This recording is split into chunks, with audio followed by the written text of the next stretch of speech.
Hey everyone, welcome to Was That in Good Taste? My name is Chandler Phillips, and with me as always is your gracious co-host. My name is James Beery. Let's go. And today we have a fantastic, amazing episode that I am just elated to dive into. But before we get into it, remember to like, comment, subscribe, do all that jazz, and We're elated for this belated episode. that was good.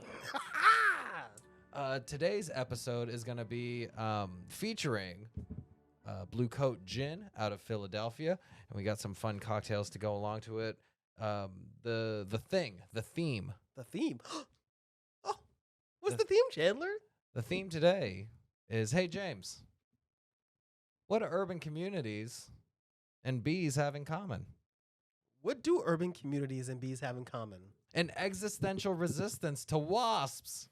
Whoa, that's actually pretty funny. Yeah, that was. Yeah. You know, you said it out loud. I read it and I didn't think it was that funny. But you say it out loud, A+. It hits. It definitely hits. So today's episode is about talking about socio-economical, analytical stuff in relation to bees. It's all about bees, but it's also more than bees. It's about reading bee between the lines. Oh boy, I can't believe it. I think I'm beside myself to get into all the metaphors and similes that we have in store for us. I think I have imposter syndrome Why is that? because I don't belong here. What do you mean by that? Do I make you hornet? Oh, no. Do I make you hornet, baby? Do I? Yeah. Oh my God. There was a period of time where people made quotes about Austin Powers. So what are we drinking today, Chandler? So to go with the theme of the bees, we got a killer bee's knees. This is a drink that features some spices and that's what I was gonna say. Traditional bee's knees, just the regular dang old bee's knees. That's a lemon juice, honey, and gin, hence the Blue Coat Gin. But we decided to kick it up a notch, and I expressed to you the vision, and you executed amazingly. Why don't you go ahead and tell them what we're drinking? All right. James? So the bee's knees is a traditional simple cocktail. It's usually served in like one of those little tiny little coupe glasses. Sometimes you can find it inside of a whiskey glass like this. It is, like you said, normally it's honey, lemon juice, and usually a London dry gin. True. This is Now, correct. because the last time we spoke about this, I made a boo-boo, and I referred to Blue Coat as a London dry gin when it's an American dry gin, because I thought that we were going to be being spicy, right? We were going to be breaking some rules. Some taboos. So we'd switch that up. Then, of course, we have here lemon juice, golden syrup, which is my preferred go-to and actually always has been because I think it's a little sweeter. It has a more candy-like nature than honey that I think tends to lend itself better to cocktails. I think honey goes in tea. I think golden syrup goes in food. Then it was shaken with Kashmiri chili and 2 dashes. This is in the hot agave. 2 dashes of Hot Ones Pepper X hot sauce. Oh, that's what's in there. Because That's really good. so that it can give some warmth. Right? It's not just about the spice, it's about the warmth. So we have here is a stinger. Ooh, I like that. Yeah. It's the old stinger bees. What do you think about it? I think it's delicious. I think we had a couple of renditions of it, and you kept on having me taste the golden syrup, and I was like, it needs a little bit more. It needs a little bit more, and you were like, I don't know if he can handle this, and I think I can handle it. I think this, like, the spice, the sweet, the tart, the like little bit of like herbal body that the gin lends itself, the citrus, but also the like rind, fully encapsulates just what I would want Wow. from both of the bee's knees with a little bit of sting. I want a little Wow. bit of bite. I want this cocktail to make me realize that sometimes you have to like really fight against the man, you know? Sometimes they get in your face, you gotta sting them. Yeah, this is great. You got to give him the old stone cold stinger. This is great. It's nice. It's sweet. It's spicy. I, I'm. I think that of course, if I were to master this and work this out a little bit, the cashmere chili is kind of sinking to the bottom. I'd probably have to blend it in a Mm. blender to make it a little more powderier, so that'll suspend a little bit better. But this is great. If I had a bar today, if I had a bar today, depending on the type of bar, this could either be a weekly special or I could pre-batch this, put a swizzle stick in it, light that shit on fire, A swizzle stick. like a little Oh, yeah, yeah. yeah, like a little firework. It's like Oh, that'd spitting be fun. spitting little harmless sparks. Or you do the thing where you have the aromizer with like a high proof thing, and then you have a lighter under it. It's psh, psh, psh, Yeah, and like it- that. I feel like like this is delicious. It's simple, and honestly, I think that if you have any kind of chili, mix it into some honey, throwing it in with a little lemon juice and some gin, and you're gonna have yourself a good time. For me, I give this 8.5 best B boys out of 10. I don't know what best boy is. It's like a B in a school. Mm. Uh, I'm the best. Straight B's. I'm a 4.0 student because B's are the best grade. I'm going to say the B's would be the best grades. B's would be the best grade. And the A would be the second best grade. I feel like there is a special connection that Jewish comedians have towards Oh my God. colonizing insects. Now hear me out. Wait, wait, what? So, okay, you have the Bee movie with Jerry Seinfeld. Obviously, the epitome of all bee culture. Cinematic masterpiece. If you want to learn anything about bees in the most scientific way, bee movie, that's the place. So, okay, quick detour before I then reference the Woody Allen movie No. Ants, and then Quick, bee tour. God damn it, he understood the assignment. One time in college, I wrote a short story talking about colony collapse disorder in terms of the plight of bumblebees or the bees in America that had to do with a variety of different ecological and intrinsic like hive issues. But I was also at the same time taking an urban sociology class talking about the growth and development of urban centers in response to the industrial revolution and just how things have kind of grown, like the cycles of industrial growth, urban growth, sprawl, and flight from those. And this was one of the classes that I thought was the most eye-opening. And so I talked about colony collapse disorder kind of in terms of like the vacuum, the economic vacuum that comes during the deindustrialization process once a city or an urban center loses its main source of employing people and then kind of has to just keep people to work there to sustain the services that maintain itself, but only kind of to just keep like it's not really I.e. Detroit. Yes. Effectively just i.e. Detroit. Yeah. Yeah.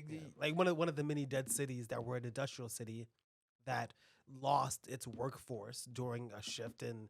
I mean, obviously, it's not just a shift in technology. Obviously, there's a political aspect involved as well. But I mean, you're kind of seeing it in like San Francisco or the Bay Area as well, where I think that's a little different though, because those companies are engaging in such bad habits as employers, the way that they hire, the way that they fire and the way that they maintain their workforces is just not good. People bounce around between companies. A lot of people, everybody knows, there's a big issue inside of Google and with their third party contracted employees being treated as second class citizens. When of course they export a lot of the teams, Mm. for to do things to companies that they make a deal with to work with Google, but you have a green badge instead of a blue badge, and so like It creates a stratification of class it does, amongst the workforce. it does, And that and then only. everything's expensive, Mm-hmm. right? It's really just like uh it's like too much industry, not enough housing. There isn't enough housing. People are sitting on the housing. It colony collapse. Everything. And the only way it sustains itself is if and only if there is equitable redistribution of resources. And granted, we have kind of evolved bees in our own way to mimic capitalism, where we've kind of bred bees and beehives that will overproduce so that way we can reap the benefit of their byproduct. Ain't that just fucking wild? That is wild. So that that whole tangent inspired by the bee movie, because I was like, bees are fun, right? I also have an uncle that used to beekeep. He had 3 hives and he lost, I think, 2 of them and ended up having to sell the last one. What happened to the 2 hives? They they couldn't recover after the winter. And so I did a lot of research as to like how beekeepers kind of can help. One, what causes colony collapse disorder in like actual beehives and not in analogy, but also how you can try to combat that. And the the way you do it the most effectively is to assimilate swarms. So you may have heard about this, where sometimes bees will lose their hive or they'll be in migration and there'll just be a swarm of bees, and usually the queen will be um, guarded by like a royal guard of worker bees, and then escorted from like they kind of leapfrog around until they eventually find a new place to set up shop. Well, sometimes people will have a swarm in their backyard or something. They're like, there's too many bees, but I don't want to get rid of the bees. And so instead, they'll call a beekeeper who will find and isolate the queen and then use some sort of device to help signal the queen's pheromones in order to guide or create a existential draw Mm-hmm. of the rest of the bees into bee hive, into a man-made beehive. Mm-hmm, mm-hmm. So one, the trick first to obtaining a swarm is to provide affordable housing. I'm engaged. And you have to also have some sort of a draw. The draw in this case is and the actual queen bee's pheromones that tells all the bees that they have to follow this. I mean, for people, it'd be just safety. I don't know. It'd be, If somebody was like, "Hey, rent's $400." yeah, it could literally be any sort of draw too, where it's rent's $400 and there's this market. Like there's got to be something that like kind of pulls at this intrinsic part of your being that says you should go to here. It's nice that you said that intrinsic part, because I think that one of the issues that we have when it comes to finding homes and rehoming people, right, is that all the systems around it are lame. They suck. They're not good. They expect people who may or may not have the resources to seek out rehoming, helping, or assistance. And it's completely contingent on the individual. And not that you should take the individual's willpower away, but like you have to kind of let people come to the conclusion on their own, but you have to give them a reason to come to that conclusion. That's very interesting because houseless people often run into this issue where they don't want to take housing because the housing comes with stipulations. Mm-hmm. They come with these crushing stipulations that, like, a person who's been on the street for 6 years, who's been struggling with that, now has an addiction, and now you're saying that they can have a place to live, but they don't even have time to wane off of their addiction or anything. They just have to, and they have a curfew and things like that. I think that all of those things disincentivize people, and that's why that intrinsic draw for us, for people, would probably be the freedom Mm-hmm. to just be ourselves when the opportunity for something like that is. That's so interesting because the beekeeper in this analogy, I guess, would be The the government. government. Mm-hmm. In a what is it? I'm here for analogies.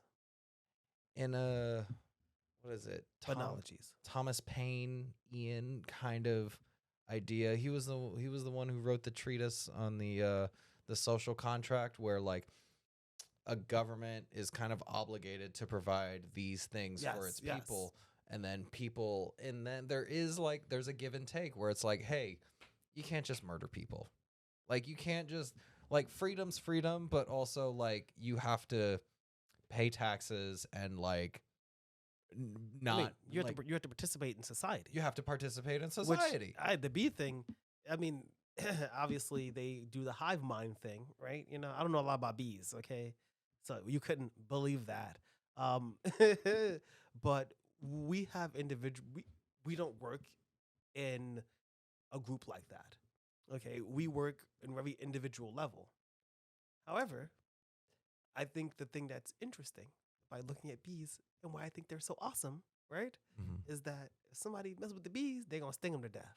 They are gonna fucking fight. They They will. follow the queen and they like protect their own and they're like really productive, and that's the key. Every time somebody's like, "Well, what are you gonna do? Just give people housing?" People want to be productive. People are willing to be productive. If nobody got paid, everybody had a place to live and food, but every single person had to work 4 hours a week, there would be enough labor. Yeah. There would be enough labor for every single thing. You wouldn't see the same person in your Starbucks. You know, you wouldn't see the same people in your Dunkin' Donuts, but you might know them because everybody that works there probably lives in your neighborhood because you'd be part of a community and you would be connecting with each other and speaking with each other and engaging with each other. And it's interesting because that's such an interesting, weird analogy. Because I used to do, and you remember this, they don't.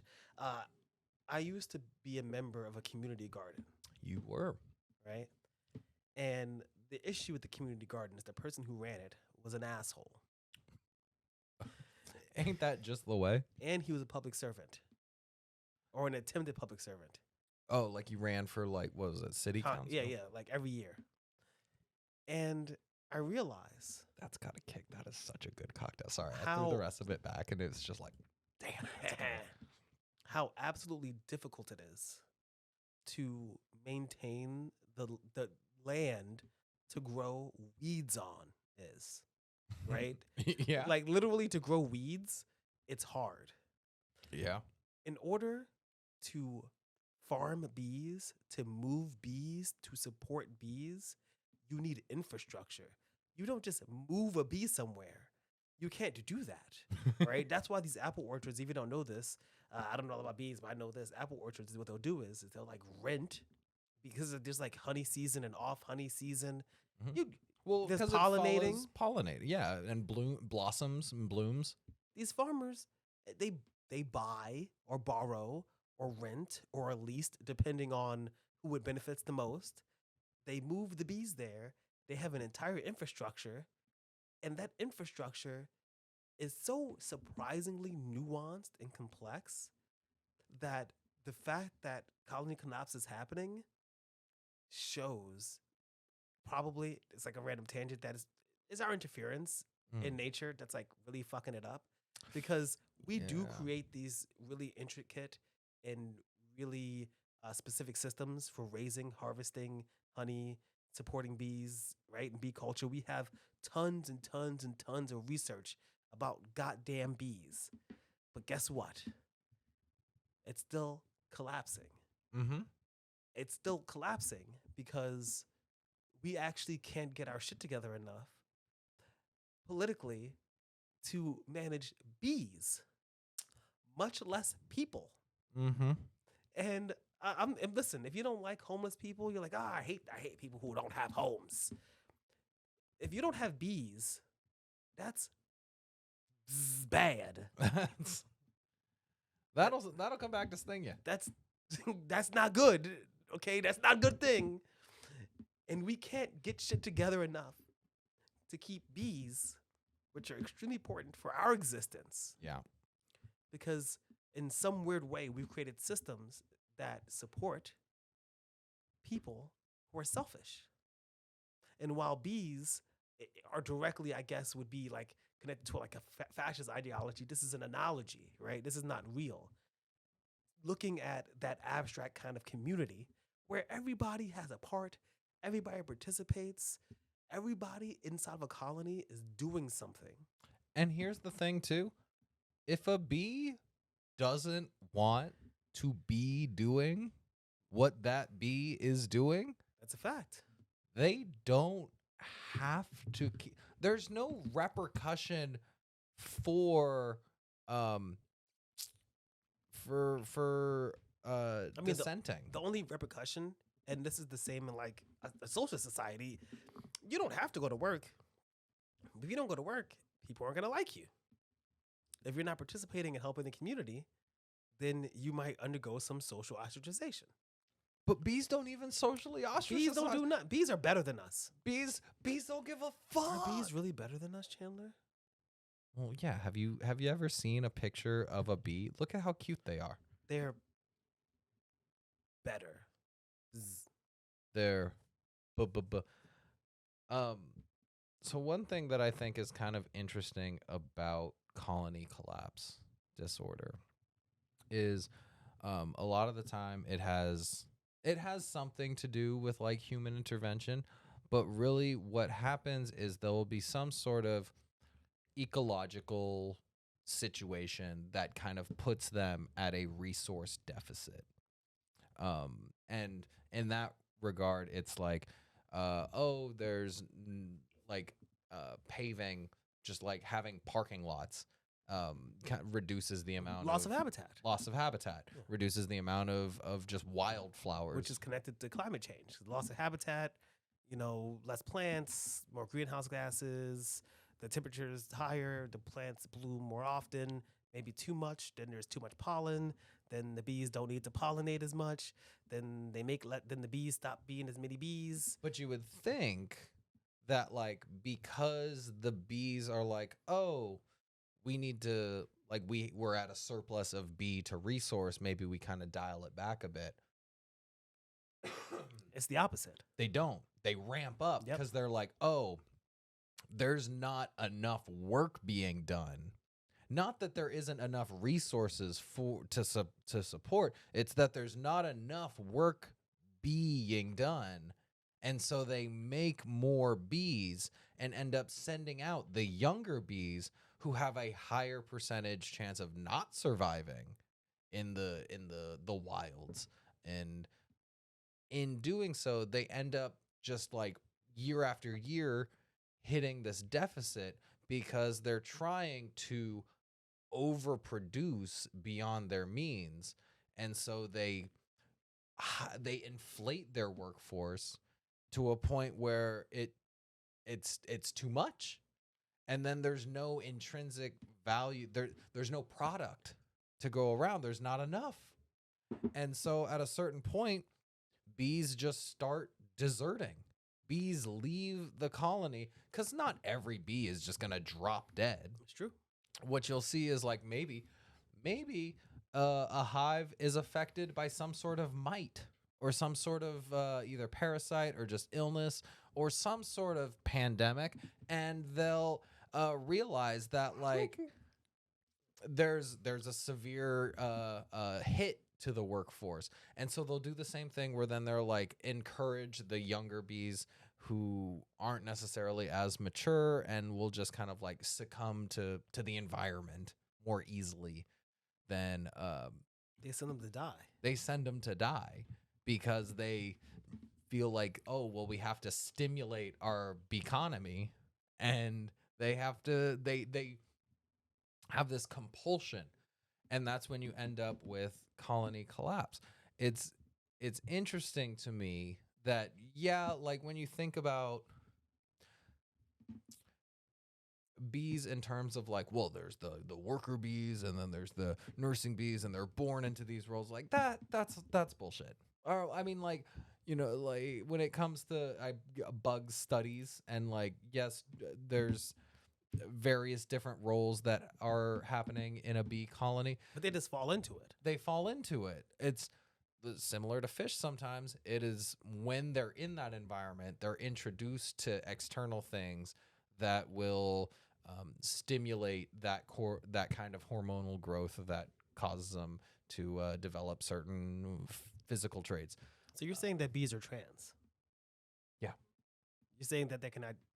Well, no, that wouldn't be because that's genetic. You know what I meant. Well, no, but like if They don't have gender. That was the joke. kinda, So you're saying bees don't have gender because they don't, because they're multigender, or they're like amphibians. What do you call it when you can change gender depending on the needs of the environment? there is a term for it. I don't know what it is. But yeah, so like a queen bee can lay another queen bee egg, but like it's only with the addition of like having, I think, what's called royal jelly, which is like a different, it's like not even honey. It's a different the bees make honey and jelly and wax, and like they're so hard working. They're doing way too many things. They are. Listen, they got Next thing you know, you're gonna go to McDonald's. It's gonna be bee taking your order. next thing. Next thing you know, my kids are gonna be learning bee. Is it Junior? We speak English in this house. He's like, They call it the ABBs. BLM. Bee Lives Matter. I can do it. Yeah. I was about to say you can do that one. But I think like it's interesting to me that that in these cases, and especially with Eurasian honeybees too, is once you see because again, Eurasian honeybees not necessarily native to North America. Mhm. There are native bees here, but they're not all honey producing, or like the things that they do produce are different. Or like they're different secretions or whatever. But there's carpenter bees. There's one that I found that was really interesting to me was there's a thing called vulture bees. I'm learning a lot about bees right now. And I forgot to put in the notes where they're from, but there's a type of bee species that when there isn't available pollen and nectar to collect, they will resort to getting the sugars from blood from dead carcasses, and with that, do actually make meat blood or meat. It's meat honey. It's meat honey, blood honey. Yeah. That's fucking dope. It's That's red, right? Yeah, it's like this, like a deep amber. Like that's so fucking I wonder how it metal. tastes. I'm so curious. I'm pretty sure somebody's tasted it before. I'm pretty sure that would give you some sort of disease, but like, Oh man, you said that, and there's gonna be an awesome like native person watching who's actually like, "Excuse me, this is part of my heritage." You just said something, probably culturally insensitive. I hope you did. I was actually gonna ask you if that's the case, please send me some blood honey so that you can prove me wrong. with fry bread, please. Uh, I was actually gonna ask you because I'd seen some articles recently about this explosion in bee population, and I saw it, and my original instinct was to be like, "Oh, Well, that's interesting. I guess colony collapse is done. Well, I was wrong, apparently. So that's why the bee population is increasing so significantly because there's like a surge in bee Mm. population. It's kind of like the death shakes. It's not good. Yeah. What are some of the negatives that happen from the collapse of bees? Well, in general, things just And don't. and how does that correlate with the plight and struggle of people of color in America? Well, because bees are an essential part of the ecosystem. Like even if there wasn't like a explicit function to serve, they still matter. They're still like something worth protecting. What about the ones that sit outside your house and ask for change? You know the ones you kick sometimes? I have never kicked anyone. Not anyone. I there have been no people that I have kicked. Is there anyone that you don't consider a person that you may have kicked? Never. God, are you? Is it you being from the West Coast and now being here? Do you see any of that socio-economic colony collapse, the kind that's existed in Detroit, the kind that's happening? I mean, in the Valley, it's hard because there's a lot of money there, but it's obviously I think you see it more in like the North Bay, like the Oakland area, where like there because there's still major distribution networks there. It's managed to kind of maintain its thing, but like I think you see it all across the US in places, especially going from like the Midwest over where places that used to be like boom towns. Cause I don't know if you guys get ghost towns in the East Coast. there are ghost There towns, are, but I mean, there's not a lot. but it's just like a place that like at one point was like the biggest place before you just hit frontier. And so because they were the spot, everyone stopped there before going to the next place. And once the rest of it got developed, it's like, okay, now what? What do now? Plop a stadium in the middle of Oakland, Yeah. just like And just literally right in somebody's backyard. this is fine. That's really good. Well, now they're moving to Sacramento, so Do you have anything that you see that could because I look around and I see kind of the early symptoms of that in New York. I think that in New York we have a lot of actually really beneficial laws that are putting in a lot of work. You know what I mean? So we got a lot of people on rent control here, a lot of people with rent stabilization. Um, we have a lot of money in our food stamp programs and things like that, and we have lots of shelters. And but obviously, that's not even close to being enough. Everything is getting more expensive. We live in an expensive city, and as things go up, people have less places to live. They can't live. They can't work. They can't work. They can't produce. And that seems like really the beginning of the colony collapse for me, where when people can't produce, mm, right, because of the capitalist system we live under, then they don't make money yeah. because we only exist in our current society as ex- as money. You make money, you take the money As capital. as capital, and you buy a bag of chips, right? Mhm. Then you are participating in helping that business because you make money. That's our whole system. So if you can't live, and if you can't live means you can't make money, right? Then you're just gonna have a lot of people who have nothing to do, nowhere to go, and then all of the industries that everybody loves so much, the restaurants will have nobody to work in them because they don't want to hire somebody who hasn't had a place to live. Then all of a sudden, all your favorite places start closing. Things Mhm. get boarded up.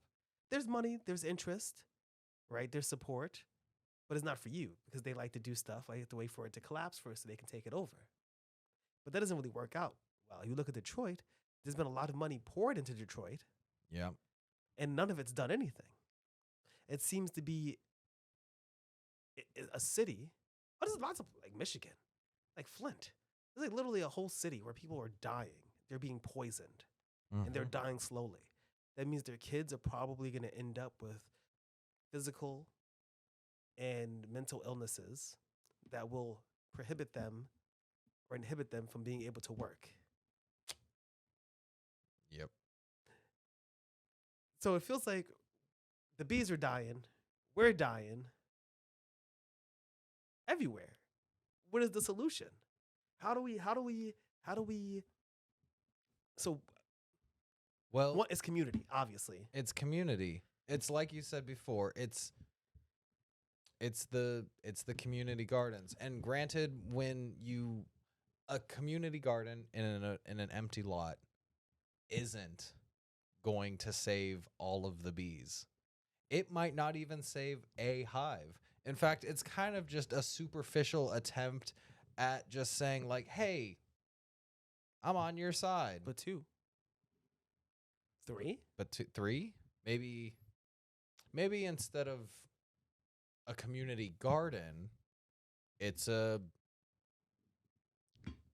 cooperative housing board. God, here we fucking go. This guy. Or Want work together, be together. Next thing he's gonna know is healthcare and free food. maybe it's What about free food? You can give people free food? well, it's not free. They got to do a shift. It's one shift every 6 months. Yeah, How dare you? one shift. How dare you? Maybe not even every 6 months. And it'll be a shift that completely takes into considerations your limitations and abilities to perform the tasks assigned to you. The reality is there is a real connection between people on the ground and our economic environment that like not and I mean like not just the bees, the trees, climate change. It's that people are ignoring the dangers, the cascading sadness and cultural harm that houselessness is, right? Just as people ignore climate change. Mhm. People actively ignore, and they're like, oh, well, less bees. Who cares about bees? Bees are annoying. You can get, if bees are so bad, how come I can go to Home Depot and get spray to kill bees? You can't kill the ball. You can't kill a bald eagle. That's true. You can't kill a bald eagle. So I guess bees must not be that important. And what's a bee ever done to me? Bees only ever gonna. You'll hear this one where I was like, well, when I was 5, and I was playing around barefoot in the grass, A bee did something to my sister. a bee did. So I asked her what the bee looked like. She said he was black and yellow. So I went out of town that day with a fly swatter. It was a bad thing. It was a bad thing for me to do.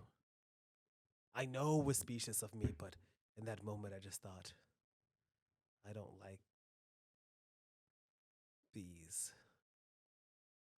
Would it be BM Neeson It or would be- Liam Beeson? Liam Beeson. It'd be Liam Beeson. He's like, hello, and today we're here on oh shit, what would be a bee news radio show? Oh, it would be No, it's like Access Hollywood. Only it's BMZ. oh yeah, it's BM. This week on BMZ, we got the insider scoop on what BM Neeson. No, Liam Beeson. Liam Beeson. People don't understand. People don't wasn't proud understand of how it. important. Okay, how important fucking bees are. Not only that, right?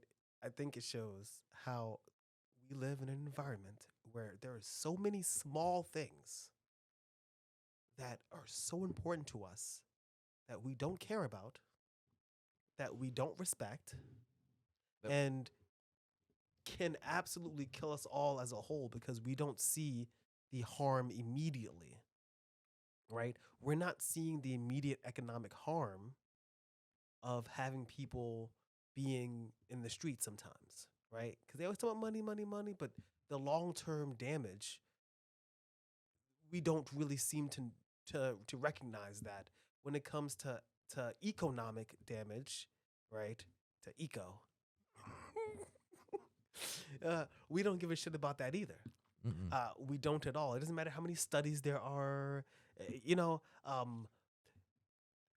We live in a world where people willfully will ignore any goddamn thing that doesn't appeal to them.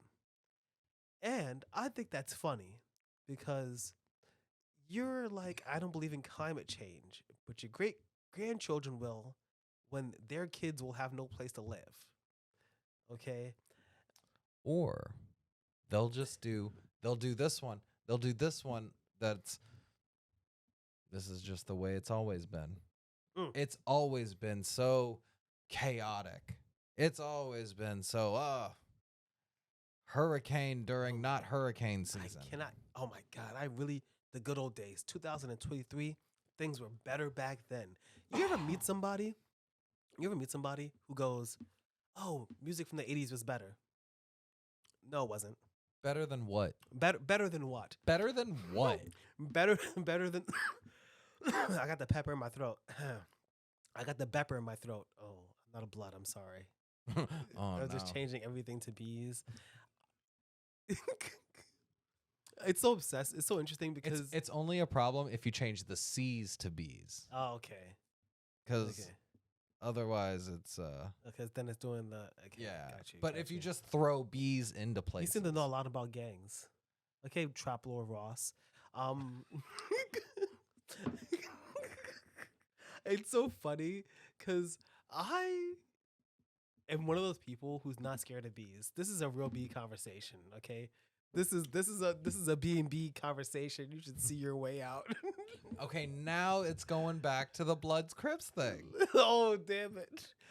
I'm one of those people when there's like a bee nearby or like I just stand there. I really don't care. You let it do its thing. But when a wasp is nearby, oh, it's on site. I just want to punch them in the I want to grab a fly swatter. What do you First of all, I can't stand a wasp. What is a wasp? They're like a bug, right? They're like a bee, like a hornet. Yeah. Right. They share like some sort of common ancestor, but they don't make anything. They don't produce anything. They don't give anything back. No, they're just in charge of everything. They actually so wasps truly exist by either feeding on or raiding the hives of good hardworking I've American seen animated bees. TV shows with bees where a gigantic wasp breaks into the hive and stings the bees with its gigantic scary stinger. I've seen those. I don't have one off the top of my head, but I've seen one of those. So one of the solutions that bees have developed, especially in areas with particularly aggressive hornets, is instead of the bees like trying to defend their home against the remember what was it the murder hornets? Oh yeah, I remember the murder hornets. The whole murder hornets thing. So what bees will do, and I think this is like the Japanese honeybee that have to deal with these I think they're an invasive hornet species. But the scout will find the hive and kind of snoop around and stuff. And before the scout's able to go back to the hornet hive, the bees will all jump on it all together, and they'll just kind of gyrate and move in a way that just creates like a vibration of energy, and their body heat, in addition to the amount of movement that they're doing, creates a friction that cooks the hornet from the inside out. So they swarm one hornet. They hump the hornet to death. They hump the hornet to death. Those are some horny. Oh, they're not hornets. Horny for hornets. Jesus, wow, that's intense. How do you know all these bee facts? I'd be reading. All you know is all these bee facts. Did you also know that when bees will come back, so bees can communicate, and they don't go bzz bzz bzz bzz bzz bzz bzz bzz. Wait? Isn't that just like the sound of their wings or something? Yeah, Yeah. Are they more of a do they chitter, or are they like ultrasonic kind of communicators? I'm gonna show you. I'm gonna show you how bees communicate. Okay, you ready? Okay. Ready? Oh my! What the fuck is happening? What is? Oh, he's. Oh, okay. Oh, okay.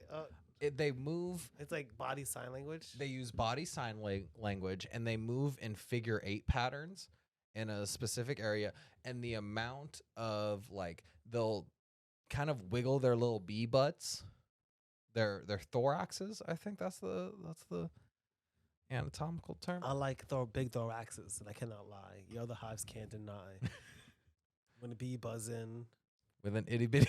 with an itty bitty thorax area, You you get stung. So they'll go in a figure 8, and the amount of time that the like amount of like loops that they do is how far away from the thing is, and then they'll do it in like a direction, and then like the amount of like wiggling and stuff is like the wind resistant, or like just the alternative, like hey look at me, hey God, that's them going like hey everyone, hey I found something. I think I found something. And So they shake it, then you look. Yeah. All right. They see, you put your hand up on their head, and they dip, we dip, you dip. Bees are so fucking cute. Why do you like bees so much? Because who doesn't? You said you weren't really a big honey fan. I love honey, and Okay. Now it's time. Let's talk about that. Can we talk honey real quick? let's talk honey. Can we talk honey? Can we talk why I don't like honey? Why don't you like honey? I think that honey as a sweetener fails. I think that when you're wanting to use honey as a sweetener, Mm-hmm. it's a fail. I think that honey can have an absolutely great flavor in certain things. It tends not to be the things that people use fucking honey in. Mm. No, that's fair. I will give it to you if you want something just sweetened. Honey is not your guy. Honey is something when you want something that has it is a specific flavor. If you're looking for that flavor, if you want to spread that flavor on toast, but like I feel like I've always thought putting honey in tea, I tell you, bud, and I used to do I'm that. looking for that flavor. Honey, I'm that guy who's like, I'll just take a scoop of raw honey. he's like the bee. He's like, oh wait, you're gonna put that in the hive now. Put it right here. Just hey, puke it right into Hey, my just mouth, get it right buddy into boy. my mouth. You ever have a bee? It's like Chandler. It's like I saw the receipts. I saw the texts. I don't understand. It says, will you do it in my mouth? But then they just replied with 1B and 16 Z's. What is happening? Listen, Toots, I'll drink honey straight from the teat. I love honey, and I respect the shit out of bees because not only are they they're just a bug. They're just a we hate. They're just a bug. They're never did a bug. We hate so many other bugs indiscriminately, like flies, cockroaches, mosquitoes, pretty much any bug that isn't a roly-poly. You didn't say for no reason. Well, Because we don't like those. You just like, mentioned pests. You just mentioned bugs that bring illness into your home. Yeah, like okay, if I see a caterpillar, I'm gonna be like, you do you. Yeah, like buddy." who's squishing caterpillars? Gardeners. You know what? I eat plants anyway. You and caterpillars have something in common, then, don't you? I'm not a caterpillar. I'm just making a joke. Guys, I think we got him. He's actually not a caterpillar, but he is a cocoon. See, and we just need to get him to break out of his shell. He's just calling me fat. But bees are one of the there's not a lot of animals that just produce byproduct just by existing. There's I mean, not. I think they all do that. You just don't eat it. Well, they're the ones that do it with sugar, and that's pretty fucking dope. I You're gonna, saw the picture of blood honey. Is gross. yeah, It looks like meat. it's kind of hot. It looks meaty. It's weird. I know. I'm Ugh. so interested. It's I, I, I feel like it's something that's probably illegal to obtain in the U.S. it's probably illegal, not in the Breaking Bad way. It's like you're dealing it more in the raw milk way. Yeah. You know, like I bet you there's a culture and they take it and maybe they pan fry it or something and it's like crispy and delicious. Oh, that sounds. Or they make it delicious. into like a sausage or something. They make a peanut brittle with it. The problem is they get the honey from carrion. And It's because dead- it's it's dead got animal, Bacteria. But you'd think like maybe the little bee's gullet would be able to break down whatever. And the other super awesome thing about you bees, just want to beat a vomit in your mouth. a little bit. I want enough bees to vomit in my mouth at the same time for me to get the sensation. But honey itself has antimicrobial properties, so it can last. Like it's an indefinite resource without like molding or anything. Oh yeah, honey reminds me a lot of what there's like god dang it, what is it? Is it aluminum? I think it is aluminum. Aluminum doesn't rust, right? I don't think so. Yeah, it's aluminum because aluminum doesn't rust. Aluminum's like rust proof. Aluminum can be reused infinitely. Aluminum lasts forever. Yeah, Aluminum doesn't degrade. That's why we're able to recycle aluminum so effectively because aluminum does. You can just mold it 18 billion trillion times. It lasts forever. We should teach bees how to make aluminum honey. Oh my god, you want them to take over? Everybody's afraid of AI. I was watching Rise of the Planet of the Apes. We need to be worried about Rise of the Planet of the Bees. You know what? That's a future I'd get down with. They would kill you, Chandler. And I would die for a great cause. It'd be you. It's gonna be you and one good bee. You know, like the bee that's like your friend. Yeah. The one that's like, Chandler, actually. My client has done nothing wrong. In fact, as the first bee lawyer, as established by the first bee movie, now we're obviously in the second bee movie, the bee movie number 2, the B side. I'm defending the last human on Earth before we sentence him to death by bee. That's in case we all swarm him and cook him from the inside out. Unfortunately, he doesn't have of an exoskeleton. I was gonna say foreskin, but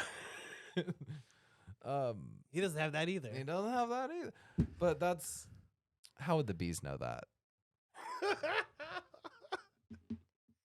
Do you remember who the voice of Flick was in A Bug's Life? I'm gonna look that up. I don't remember, but I do remember. We're talking bugs. A Bug's Life. I remember it came out around exactly the same time as Ants. It was actually one of those coincidences, and I think that while Ants is the movie that got all the acclaim, what? No. What? No, backwards. A Bug's Life. Yes. I like Ants, mainly because the ending song is "I Got High Hopes."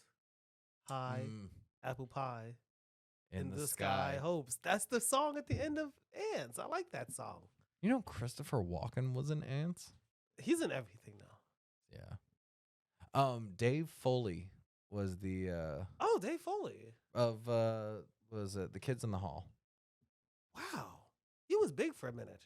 He was. I was just like, okay, I'm curious how many times Jewish comedians. How many Jews are bees?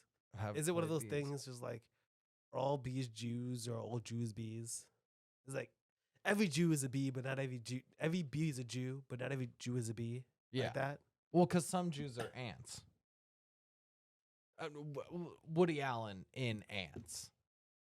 No, that's gonna be misquoted.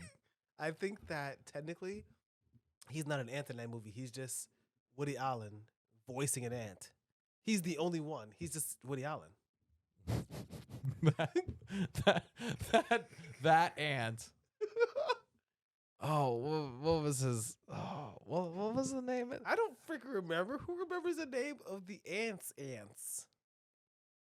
Who who remembers the names of the ants? I know my aunt's name is Jocelyn. His name was Z. He was just Who Z. remembers the name of who? Okay, who remembers the name of the ants from Ants? Who remembers the names of the ants from the Bugs and Bugs Life? Okay, there's the one who's like fat, like a caterpillar, Yeah, right? Then Hans. he's like I like because he's like he has that Jewish, he has the German accent. He eats. I'm going to be a beautiful It butterfly. would be a beautiful. Okay, I take it back. I think A Bug's Life is just a much bigger show that had such an impact. Show, movie. Oh, Do you have any other bug related movies that you like? Me, I'm a big fan of Ant Man. oh, that's a good one. Then Ant Man and the Wasp. I haven't seen Ant-Man and the Wasp. The Wasp is pretty hot. That's how they get you. That is how they get to you. You ever seen a wasp? Slender, kind of long. Usually on some like homeowners association. Okay, Jeff Goldblum, The Fly. Got him there. Jeff Goldblum. Hotels.com. Apartments.com. Oh yeah. Wait, doesn't he do both? He does both. Oh, because it's the same company. And now you can even download homes.com. Oh my god. Wow, the ant bully. That was another one. Oh, I forgot about the ant bully. How many Jews were in that movie? Wait, do you have a theory? Do you think it's a theory like the Cat Williams theory? Are you saying that in order for every black man to make it in Hollywood, they have to dress up as a woman, and every Jewish person has to play a bee? Has to play some sort of colonizing insect, which I think is worse. Though now I'm looking at James and the Giant Peach, and I'm curious what the cast list for that is. Oh my god. I love that movie. That is the best bug movie. Mrs. Spider, spooky, scary. The caterpillar, he's from New York. Well, he's never actually been there. He's seen pictures though. Oh, it's Richard Dreyfuss Is it really? as the centipede. Yeah, Is he Jewish? he gets a pass. Listen, if Julia Louis Dreyfus is, I don't think they're related. Actually, now Your whole thing now is that all people who have the same name are all Jewish. well, That is an assertion that is most likely offensive. And yet, maybe well, still offensive. am I wrong? You're the Jewish one. I can't say anything. Exactly. Do they Oh. lay eggs? Or is it like pods? Do bees? Yeah. Only one of them. Only one of them gets to lay the It's eggs. the queen, right? It's the queen Yeah, gets yeah. to No, lay I'm the saying, but eggs. she lays them, and then they take them, right? Don't they like bury them in wax or some shit? They have. That's the other really cool thing about bees: hexagonal structures. They're geometrically lit. I'm lit. That dude, bees are so neat. Bees are so like they're just fucking on one. I want enough that says neat. Ding, neat. I was close. There, you're so close. James, what kind of stuff I want to plant a little garden in my front yard. What kinds of things do you think I should do in order to appeal to the bees in my community? Nothing. You cannot grow nothing. That you're not gonna be able to grow any pollinating plants out in front of where you live. Unfortunately, I think that you're gonna be able to successfully grow like a lot of herbs, which they can sprout flowers, but you're probably gonna pick them and use them first. And they're not really attractive to bees like that. What do you, The ground outside of your house, it's hard. Okay. Tomatoes. James, what should I do in my community? You know what you have to do in your community? Join an urban garden.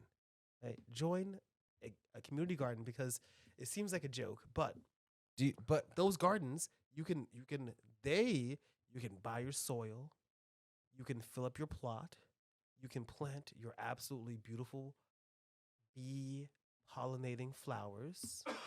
You can also do things in community gardens like plant side of your plot, like in the ground and the corners and stuff, flowering plants that attract bees. would me joining a community garden Everybody in the community garden looks like you. be taking away opportunities for other people in the community to like would it be an overstep of the space? I'm gonna say something. Yeah. No, No? you know why? Why? Do, do you think that people of color who are interested in joining the garden in their neighborhood that have been living there probably long before you don't know enough to go to the garden and sign up? You know what I'm saying? No, I think that there's systematic issues with the way plots are assigned But in a garden. generally, the way these community gardens work is that like every year, effectively, you have to rejoin, and you really should get like a new plot or something. But often they'll like allow you to go over, or they'll like hold a plot for you and things like that. Um, every plot, every community garden I've been a part of has been in a predominantly black neighborhood. And while I made a joke, there are always white people in these community gardens, but they always seem to be black run, specifically like black or Latino run. I should say Latina run. And I don't know. I don't think that you joining a thing and becoming part of the community is bad. It's bad if you joined it so that you could just have hire your maids and have your maids come in and plant in your plot, and you don't go to the meetings and you don't communicate with the other people who have plots around you. You know what I mean? It's not Mm. about really look, it's all about creating an environment for everyone, because the people who plant stuff in the community garden, then the people go in the community garden, the gate is open. You can go in the community garden, so then you get to enjoy what your white neighbor who has money and a little bit more time than you do planted for you to enjoy. And then we would do this thing. We would go and you would like plant all the fruiting flowers and stuff like that, and like the vegetables. You lay them out on these tables, right? For people. And you know what's funny is that you would think that people always like, oh, people are just gonna take. They're gonna take. They don't. They always make sure there's some left just in case somebody else wants some. And there's always potatoes and carrots, and sometimes they'll grow strawberries and things like that. I think that you know there's always a lot of talk around these kind of spaces, but the truth is that third spaces are dwindling. The places that we can go and engage in community are dwindling, and so we have to stick up for these places, because especially if the one near you, wherever you are, especially if you're in a big city, they do that thing where they close the community garden and it's only for members. Obviously, you need to make sure you go and say something about that. Make sure you complain. Now that's a sign of colony Because collapse. that's there's one like that, but I think really it's because it's like really small and it's like maintained by the people in the building. You know what I mean? But like, if you have yourself a community garden and it's not open most of the day for the people in the community, What are we even doing? then what are you even freaking doing? You know what we're doing? What are we doing? We're creating great content. It is. We're doing this every week. Where else can they find this terrific content? Oh man, you know what's really crazy? It's so interesting. They can find us pretty much anywhere you find podcasts, like Spotify, YouTube, Pocket Casts, Downcast, Dog Catcher, Stitcher, Apple Podcasts. If there's a podcast or pad catcher, you can find us there. Isn't that exciting, actually? That's pretty sweet. Oh, shit. Yeah, on TikTok. On TikTok. On TikTok. On TikTok. Hey, if you're on TikTok and you're watching this page, don't forget that you can go down, click the shop link, and you can get our sticker. You can get our sticker. You can do it. It's Do it. fun. It supports the pod. We paid retail for the stickers. We're not making money on the stickers. Really, it's so that you engage. It's tiktok.com And they're / cool stickers. Was that in good taste? Is that how? Yeah. The people go to tiktok.com, go into the TikTok app in your in your phone, type in "Was that in good taste?" You'll see my face. There's got to be a better word for / That's too many syllables for how small of a symbol Back it in the is. day, it used to be like HTTPS : / I remember the commercials. Oh, God. They would say : / Ugh. AOL.com. That's gross. That is gross. You know what else is gross? What's that? Bees vomiting honey in your mouth. God. You know what else is gross? What's that? We've spent an hour talking about bees. Neat. That's bees neat. That is the bee's knees. Do you have anything to wrap up with, Chandler? Do you have any Oh, find me at Chandler Does Jokes on Instagram and at TikTok. I'm going to be getting back into doing stand-up because I haven't done it in a while, and it's made me sad. damn, I need to like do a compilation of the amount of times that you've said that. I But not do because you I do it a lot. You do it a lot. I do it. No, it's just- not that you never do it. I just think it's I don't post about it. You just don't because post about it. I don't think I'm good. well, guess what? You're wrong. You got to post in order to be better. Just Okay. like I make sure that I'm always posting on TikTok every day, like 50 times a day at TikTok.com. TikTok.com / living dad joke. Of course, all the links are going to be in the bio. Chandler, it's been the bee's knees. I've had the time of my life. Well, damn it. I just can't say bee. Is it bee, buddy, be gone? You can't go home, but you can't beehive. Drinking is not required. But it is recommended. I'm addicted to bees. You know, we didn't even really talk about like Africanized bees was and how thinking like about- problematic that just terminology is. I don't know a lot about Africanized bees. Me either. But I think that's because I'm not part of it.